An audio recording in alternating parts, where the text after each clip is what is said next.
So what they're trying to do with the Epstein hoax is get people to talk about that instead of speaking about the tremendous success like ending 7 wars. Sure. I ended 7 wars. Nobody's going to talk about because they're going to talk about the Epstein whatever. Sure. Welcome to your Newsmax Daily for Thursday, September 4th, 2025, the 247th day of the year, and it's National Macadamia Nut Day. Who doesn't love some nuts? That was President Trump in his White House meeting with the president of Poland as the Epstein files case and Epstein victims took center stage across the way on Capitol Hill. We're going to jump right into it with Congressman James Comer, chair of the House Oversight Committee, essentially the lead investigator of the investigation into the Epstein investigation, on with our Chris Salcedo, who asked him to explain exactly what the president means. In your discussions with the president, what has he indicated to you? What does he mean by that it's a Democrat hoax? It's a Democrat hoax because all their focus is on Donald Trump.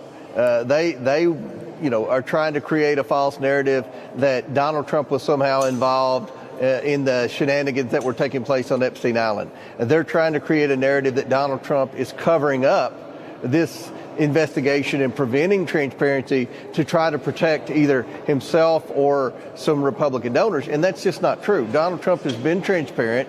He's ordered Pam Bondi to give us the files on the Epstein list.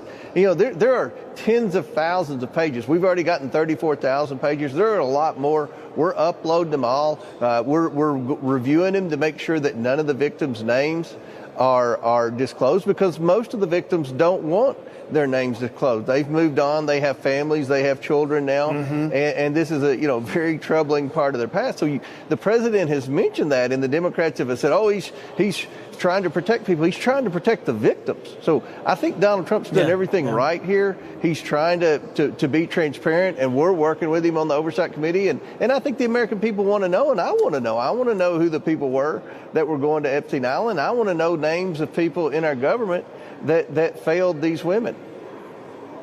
And what's the end game here? Congress can't prosecute anybody. Does this effort that Congress is undertaking bring the victims any closer to real justice? I hope so. And we met privately yesterday on the Oversight Committee in a bipartisan manner with Republicans and Democrats with 6 victims and their attorneys. And, what became apparent is this has been ongoing for 30 years. This dates back to 6 presidential administrations. Many of these women claim they've given interviews and depositions to FBI leaders and people in the Department of Justice, but time and time again, no one was ever prosecuted. So they wish that not only is their story told and the truth come out, but also that people are held accountable, the ones who broke the laws. You have many of these women said they were teenagers, under 18, when they were groomed by Jeffrey Epstein and Ghislaine Maxwell, and then ended up in bad situations with, according to them, many wealthy, prominent people around the world. Now, one thing that continues to be a recurring theme is Donald Trump's name was never mentioned in any of this. And I think the Democrats have already demonstrated that their sole concern in this whole Epstein saga is to try to somehow find some dirt on Donald Trump when it doesn't appear that there's any dirt there. And what Donald Trump's done is he's disclosed the Epstein files. He's already turned over 34,000 files to the Oversight Committee. We published them online last night. We expect to get more documents in over the next few weeks. So we're providing transparency. The next step is to try to hold some of these people accountable and figure out in the government who failed these victims of human trafficking by not prosecuting their perpetrators. Chairman James Comer on the Chris Salcedo Show. Comer also said that the Epstein estate would begin turning over materials next week in compliance with another one of his subpoenas. Meanwhile, Georgia Representative Marjorie Taylor Greene, as you likely know, is a member of the House Oversight Committee. She also met with the victims on Capitol Hill, where she made this very impassioned statement alongside some of the victims who are there pushing for the full release of all documents related to the Epstein investigation. The truth needs to come out. and the government holds the truth. The cases that are sealed hold the truth. Jeffrey Epstein's estate holds the truth. The FBI, the DOJ, and the CIA holds the truth. And the truth we are demanding come out on behalf of these women, but also as a strong message to every innocent child, teenager, woman, and man that is being held captive in abuse. This should never happen in America, and it should never be a political issue that divides us. And I want to thank Ro Khanna and Thomas Massie for doing something brave, crossing political boundaries for a very important fight. And I'm honored to join both of them. And I'm honored that Nancy Mace and Lauren Boebert signed the discharge petition along with myself. And I asked my Republican colleagues not to choose just one path for justice and transparency and accountability, but I asked my Republican colleagues to choose every path for justice and accountability and transparency. Congresswoman Marjorie Taylor Greene on Capitol Hill. As of yesterday, the discharge petition from Representative Thomas Massie that would get the bill to the floor for a vote was still 2 Republican signatures short of the 218 signatures needed. Why? Why aren't the majority of Republicans pushing it through? If the president is doing everything he can, as Congressman Comer said, why are Republicans essentially standing down? What is really going on? And I don't want to make today all about the Chris Salcedo Show, but he had another great interview on a different topic with Texas Senator Ted Cruz. Illinois Governor J.B. Pritzker melting down over President Trump utilizing the National Guard to protect federal agents and ICE and the FBI in his effort to clean up generational crime in Chicago. Here's the governor claiming that Chicago's illegal alien community should not be harassed, but suggested that enforcing the law, did J.B. Pritzker, is somehow racist. Listen. In a circumstance where they're simply celebrating their heritage, they shouldn't be interrupted in this way. This is an aim of this government. They don't actually care if you're here and undocumented. They just care if your skin color is a little off of theirs and that you're Latino. They're going to just target you. All of us need to speak up and speak out about the assault on just regular residents who are following the law, who are going to work, paying their taxes, who've been around in our city for 10, 20, 30 years. We ought to be protecting those people. And if they want to celebrate Mexican Independence Day, they ought to be able to do that without being terrorized by ICE. Yes, Senator, he chose his words carefully. He called them residents, not citizens. Senator, as you know, the Latino community broke heavily in a huge way for President Trump in the last election, rejecting the Democrats' lawlessness. Respond, if you will, to the Illinois governor's claim that illegal aliens should be made easy in their illegality and that enforcing U.S. immigration law is somehow racist. Yeah, look, I got to say, I had not heard that particular clip. Chris, you really know how to piss me off.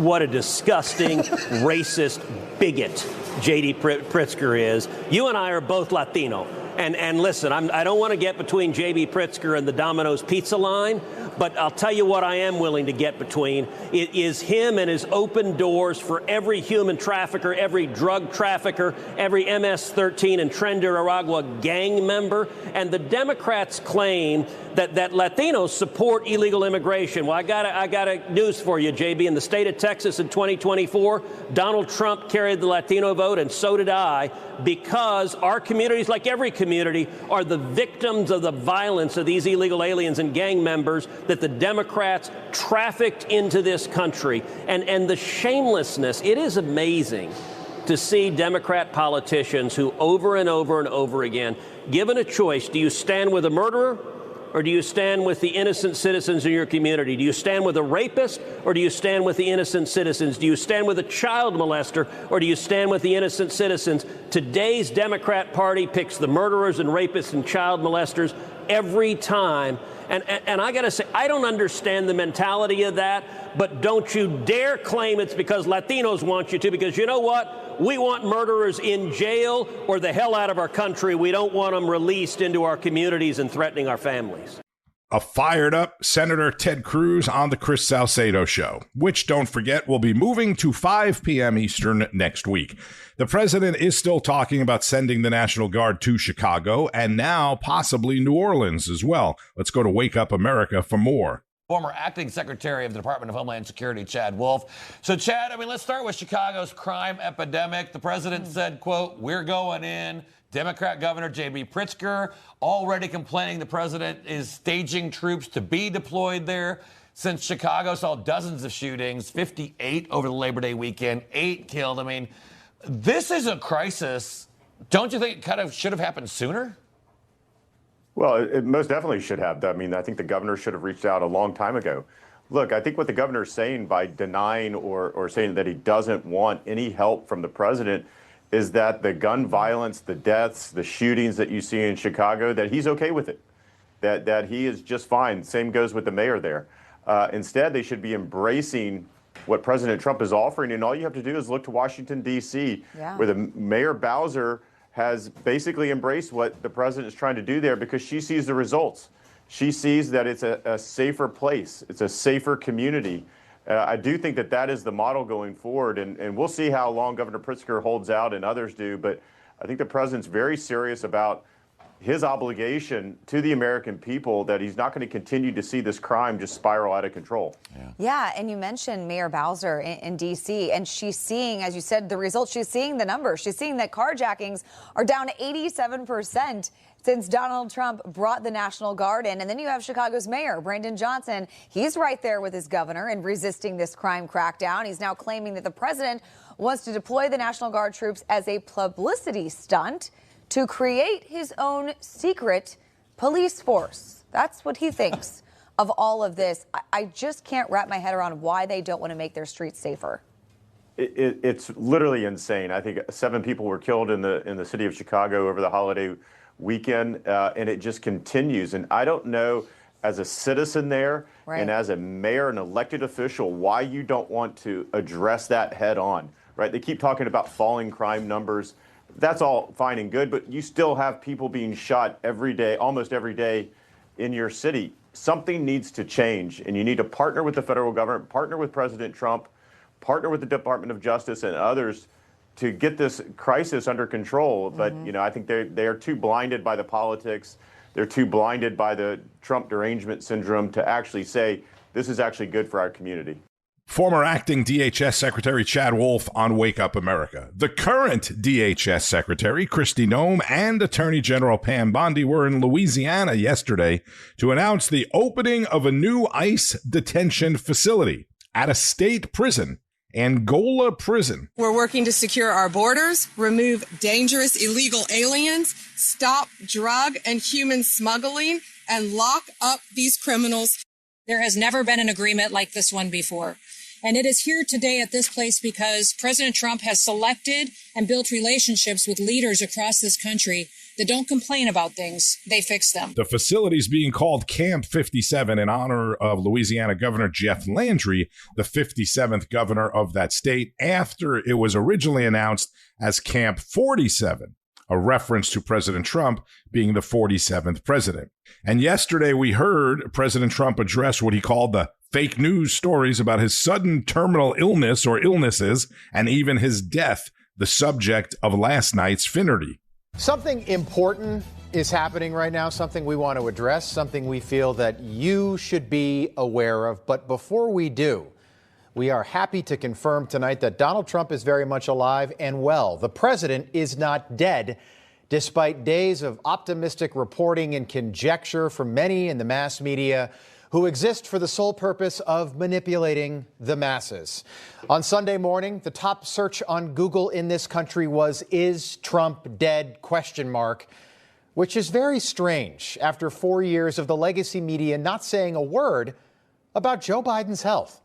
Joe Biden, who went months at a time without taking questions from the media. Joe Biden, who held fewer press conferences than any president in the last 100 years. Joe Biden, who spent a record 577 days on vacation in 4 years. That's the most for any president in history. But Donald Trump takes 3 days off Labor Day weekend and plays golf, which we saw him do. And suddenly, according to the media, Donald Trump's dead, to the point where the president himself was asked about it in the Oval Office. People didn't see it for a couple days. 1.3 million user engagements as of Saturday morning about your demise. Really? I didn't see that. You know, I have heard, it's sort of crazy, but last week I did numerous news conferences, all successful. They went very well, like this is going very well. And then I didn't do any for 2 days, and they said there must be something wrong with him. Biden wouldn't do them for months. I didn't hear that one. That's pretty serious stuff. I'm glad it's Well, it's fake news. You know, it's just it's so fake. That's why the media has so little credibility. That's exactly the point right there. The same mass media who spent 4 years lying about Joe Biden, covering for Joe Biden, and then covering up for Joe Biden, they're mad now. They're mad they got caught, and now they're upset. None of these people ever thought Donald Trump would make it back to the White House. And now, and this is important, they are trying to change the narrative. Donald Trump hasn't been seen in 3 days. He must be dead. He must have had a heart attack. And the funniest part about this whole thing might be that the same members of the joke media talking about this today are many of the same people who were fired for not telling the truth when Joe Biden was president, including Templeton the rat from Charlotte's Web. These health rumors, he only has himself to blame. And the entire Trump world only has themselves to blame for this, right? They live in this world of conspiracy and misinformation. They manufactured all sorts of garbage, whether it's about Hillary Clinton's health in 2016, Joe Biden's health in 2020 or 2024. So guess what? Good for the goose, good for the gander. All weekend long, where's Donald Trump? How come we're not seeing him? Bottom line is he's clearly got some health issues. Chuck, rumors about Joe Biden's health? Rumors? The guy is literally in the throes of dementia. And in May, just 4 months after he left office, we suddenly found out that Joe Biden was diagnosed with stage 4 prostate cancer that is metastasized to the bones. Those are not rumors and conspiracy theories, Chuck. It's terminal cancer that somehow his doctors missed, apparently. And 3 years ago, almost to the day, Joe Biden asked if there was a dead congresswoman in the room. But at the time, no one in the media, certainly not Chuck Todd Templeton, thought there was anything to be concerned about because the mass media exists to manipulate the masses. Take a look. And I want to thank all of you here for including bipartisan elected officials like Representative Governor, Senator Braun, Senator Booker, Representative Jackie. Are you here? Where's Jackie? I didn't think she was going to be here. Joe, she's not going to be there. She's dead, we're sorry to say. Where was Chuck after that? Where was Jake Tapper after that? Where was anyone in the mass media when that happened in September of 2022? Joe Biden was not well. Joe Biden is not well. And Joe Biden never should have been president. But according to Karine Jean-Pierre, Jackie Walorski, the dead member of Congress that Joe Biden was just calling out to, was apparently top of mind. Of course, she was on his mind. She was of top of mind for the president. I just explained she was on top of mind. I don't find that confusing. I mean, I think many people can speak to sometimes when you have someone top of mind, they're a top of mind, exactly that. And it is also, if you put it into the context, it's not like it happened outside of context, right? She was top of mind. And sometimes when your mind is on the bottom, there's something on top of it weighing it down. And that's when something is on top of mind. We call that mind of top or top of mind. That's what we call it, topper of the mind. And that right there, from one of the most eloquent people we've ever seen publicly, that right there is why KJP does not have a job at CNN. And that right there is exactly why MSNBC is now called MS Now. Nobody trusts these people anymore. Nobody likes these people, if they ever did. Rob Finnerty is the host of Finnerty, and that is only about half of the segment on exposing corporate media. Again, something Rob really loves to do. Great stuff as usual. I encourage you to watch the entire segment on Newsmax Plus or on the Newsmax Facebook or Rumble page, which is also another place that you can listen to this podcast, along with the Apple, Spotify, iHeart, Pandora, Amazon Music apps, and anywhere else that you can get a podcast from. While we're on the subject of media, you likely heard that Newsmax has filed a lawsuit against Fox News. Huge news yesterday, at least in the media, right? At some point, you may see our CEO, Chris Ruddy, come on a primetime show and discuss it. I'm not going to get too much into it. You can go look it up. But, I wanted to address the elephant in the room, as they say. Otherwise, people will say, how come you didn't say anything about the Newsmax lawsuit? So there you go. And this may make you late for work, or maybe keep you running longer, or, on the bicycle longer, which I guess would be a good thing. But I know a lot of people are interested in hearing what Donald Trump Jr. had to say about the IPO of the new American Bitcoin company yesterday. I know American Bitcoin is happening today, but your family also launched a new cryptocurrency, Don, World Liberty Financial. That was trading with its WFLI token. Instant success. There's critics out there. You hear them saying, well, how can the family be involved when your dad, the president, is working on, legislation and working to make it open to everybody? I know Eric said, I have nothing to do with what's happening in Washington. How do you silence the critics? Because this really is about something that is good for Americans and, again, largely ignored by every other president before your dad. 100%. Well, my father saw what happened to our businesses. This happened when he wasn't president. So he understood what crypto meant, the freedom that it created, the democratization of finance that it offered, plus the trillions in, future tax revenues that it meant to be leading in America. So this isn't something he did when he got into office. He campaigned on doing just this because he saw that. So yeah, Eric and I, we don't have policy on these things, but this is common sense. This is good for America. This is good for democracy. It's fundamentally important. I mean, if we had critics that said, maybe you shouldn't have tried to sue us into oblivion over nothing. Maybe you shouldn't have tried to jail us, and you could have kept your old systems the way they were. But again, Bianca, we did this out of necessity because we weren't just going to crawl into a corner and drop dead because the powers that be wanted us to give up. Right. That's not what we do. We are innovators. We are business people. We have always been thought leaders in whatever space we were participating in. And this is no different. They're going to be critics because they understand that we're changing the game, not simply for us, we're changing it for every American and making it finally fair. And I know they have a problem with that. Some of the best stock traders in the world happen to be in Congress making $180,000 a year. It's sort of amazing that they amass these fortunes. But they don't seem to have a lot of criticism about it themselves. Don Jr. on Newsmax with Bianca De La Garza. Shares of the company American Bitcoin Corporation, a Bitcoin miner, closed up 16.5% by the end of trading on Wednesday, adding more than $1 billion, about $1.5 billion to Don Jr. and Eric Trump's net worth. This morning, stock markets opened just slightly higher, basically flat. President Trump has no scheduled events on the White House calendar today outside of a dinner event in the Rose Garden tonight. No other information on that is provided on the White House calendar, but we will find out through the course of the day what it's all about. And after a judge ruled against the federal troops in L.A., and another judge ruled against the president's tariff authority, right? Now we have a judge that has ruled the Trump administration illegally canceled Harvard's federal funding. I mean, they are doing everything they can possibly do to obstruct this president from doing anything.